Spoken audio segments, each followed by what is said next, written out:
ધાંગધ્રા તાલુકાના રાજસીતાપુર ગામે ગઈકાલે સવારે શાળાએ જતી વખતે એક દુર્ઘટના સર્જાઈ હતી। બસની અંદરનું ફ્લોરિંગનું પતરું અચાનક તૂટી જતા વિદ્યાર્થી દિવ્યરાજ મહેન્દ્રસિંહ સોલંકી નીચે પટકાયા હતા અને તેમનું કરુણ મોત નીપજ્યું હતું।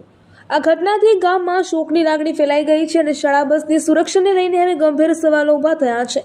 મૃતક દિવ્યરાજના પરિવાર ખાંભડા ગામે વીટીવીની ટીમ પહોંચી હતી।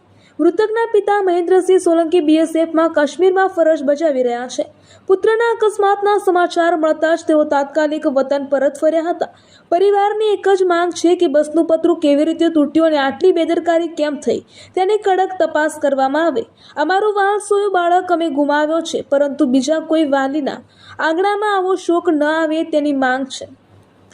ઘટના બાદ તાલુકા શિક્ષણ અધિકારી સહિતના અધિકારીઓ પરિવારને મળવા પહોંચ્યા હતા, પરંતુ વીટીવીના કેમેરા સામે તાલુકા શિક્ષણ અધિકારીનું એક જ રટણ હતું કે અમે તપાસ કરીશું, કડક કાર્યવાહી કરીશું। જો કે બસમાં કેટલા વિદ્યાર્થીઓ હતા અને બસમાં અટેન્ડન્ટ હતો કે નહીં તે અંગે પણ તેમણે જાણકારી નહોતી।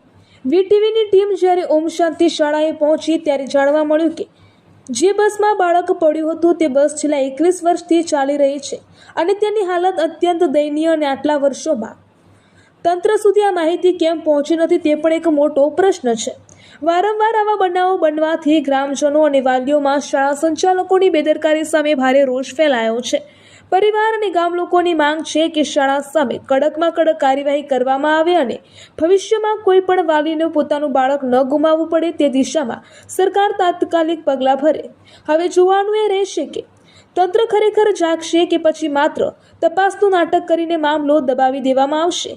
રિપોર્ટર ક્રાઇમ ન્યૂઝ મહેશ સોની, ધાંગધ્રા, સુરેન્દ્રનગર। મારું નામ સોલંકી મહેન્દ્રસિંહ। કાલે મારા દીકરાનું એક્સિડન્ટ થયું છે। તો ગાડી બસમાંથી રનિંગ ગાડીમાંથી મારો છોકરો નીચે કેવી રીતના પટકાણો। ગાડીનું અમે ફ્લોરિંગ જોયું તો ફ્લોરિંગ બિલકુલ નીચેથી બિલકુલ ખરાબ થઈ ગયેલું છે, બિલકુલ સડી ગયું છે। તો એમાંથી મારો દીકરો નીચે પડી ગયો છે। તો એના માટે અમે સરકારની એટલી જ અમે અપેક્ષા રાખી કે મારા છોકરાને ન્યાય મળે।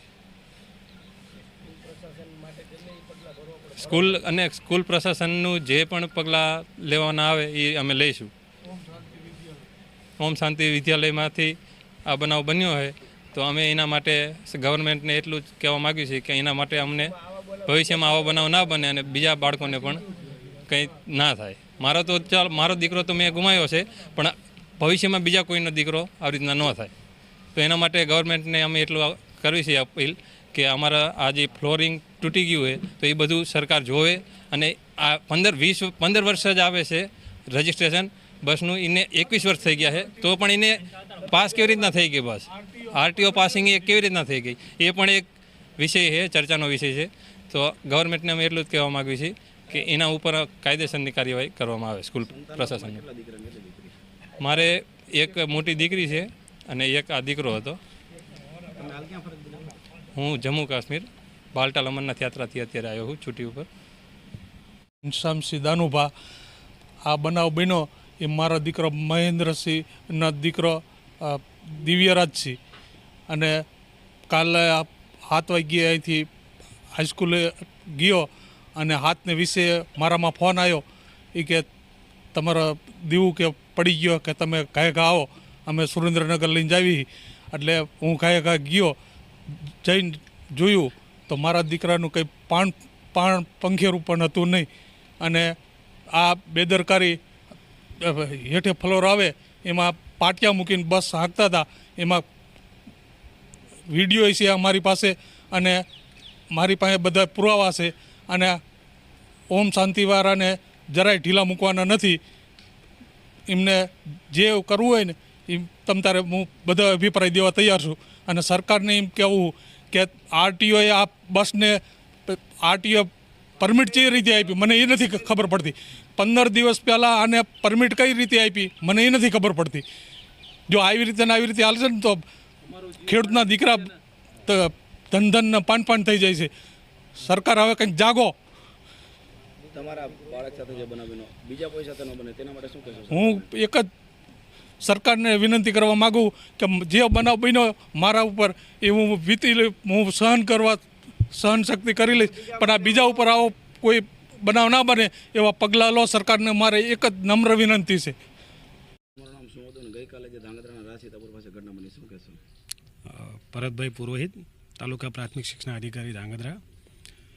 ગત રોજ જે દુર્ઘટના બની એના માટે માનનીય જિલ્લા પ્રાથમિક શિક્ષણ અધિકારીની સૂચના અન્વયે આજ રોજ કેળવણી નિરીક્ષક શ્રી સાથે અને બીઆરસી અને સીઆરસીની સંયુક્ત ટીમ બનાવી તમામ પાસાઓના જે બાળકોની સુરક્ષા અને સલામતીને લગતા છે એ તમામ પાસાઓની આજરોજ રૂબરૂ આવી અને તમામ વસ્તુની ચકાસણી કરવામાં આવી અને સાહેબશ્રીના માર્ગદર્શન અંતર્ગત જે પણ હકીકતલક્ષી અહેવાલ છે, વાલીના નિવેદન અને અત્રેના જે જોવા મળેલ છે તમામ સુરક્ષાને લગતા અહેવાલ આજે જ સાહેબશ્રીને રિપોર્ટ કરવામાં આવશે અને ઉપરની કચેરીને જે માર્ગદર્શન અને સૂચના મળશે એ મુજબ આગામી કાર્યવાહી કરવામાં આવશે. કેટલા વિદ્યાર્થીઓ બસમાં સવાર હતા અને બસનું જે પતરું તૂટી જવાની ઘટના છે તો અચાનક તો બસનું પતરું કઈ રીતે તૂટી ગયું હશે?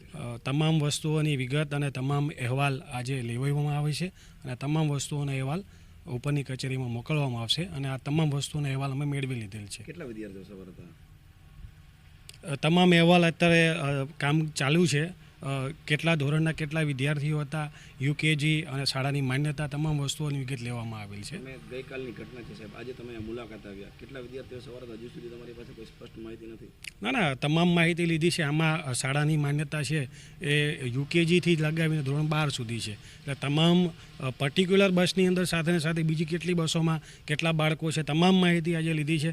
તમામ બસોની સુરક્ષા બાબતે શાળા કક્ષાએ શું કામગીરી કરવામાં આવી છે અને તમામ વિદ્યાર્થીઓની યાદી લગતી તમામ માહિતી લેવામાં આવેલી છે અને જે આપશ્રીને પણ અત્યારે આપી દેવામાં આવશે. ઘટના બનતી ત્યારબાદ જ તંત્ર જાગતું હોય છે. કોઈ પિતાએ પોતાનો વાલ છે બાળક ખોયો છે તો તંત્ર કેમ ત્યારબાદ જ જાગતું છે? અત્યાર સુધી કેમ કાર્યવાહી? ના, આ બાબતે સરકારશ્રી ખૂબ સંવેદનશીલ છે. 2019 ને 2024ની અંદર તમામ શાળાઓ માટે સરકારશ્રીએ જે પોલિસી બનાવી છે જેમાં ખાસ કરીને જે આ દુર્ઘટના બની છે બસને લગતી એના માટેની સરકારશ્રીએ પોલિસી બનાવેલી જ છે અને વખતો વખત એની સમીક્ષા થાય છે અને અત્યારે પણ આ ઘટના બાદ પણ આજે જ તમામ જે ખાનગી સંચાલિત શાળાઓ છે એના પ્રિન્સિપલની પણ મિટિંગ રાખવામાં આવી છે. ફરીથી આવી દુર્ઘટનાનું પુનરાવર્તન ન થાય એના માટેની સાવચેતીના પગલાં રૂપે જે પણ કાર્યવાહી કરવાની હશે ચોક્કસ કરવામાં આવશે. સાહેબ, ખાનગી શાળાની જે બસ હોય તેમાં વિદ્યાર્થી પાસે કોઈ એટેન્ડન્ટ રાખવામાં આવે છે કે કેમ? જો નિયમ શું છે એ બાબતે જે એમના બસની સાથે જે શિક્ષક કે કર્મચારી જે સંચાલક શાળાઓએ રાખેલા હોય છે એમને બસમાં ચડતા અને ઉતરતા બંને સમયે એનું હાજરીપત્રક નિભાવવાનું હોય છે અને બાળક જ્યારે ઘરે પરત મોકલવાનું થાય કોઈ પણ સમય સંજોગોમાં ત્યારે પણ એની સ્થિતિનો વાલીને જવાબ આપવાનો હોય છે. ગઈકાલે આ બસ સવાર હતી ત્યારે તેને સરેન્ડર હતા કે કેમ, એ બાબતે તમારી પાસે કોઈ માહિતી મળી છે? એ બાબતે પણ આજે તમામ વિગત લઈ લેવામાં આવી છે અને એની અટેન્ડન્સની પણ વિગત ઉપરની કચેરીમાં આપવામાં આવશે જ.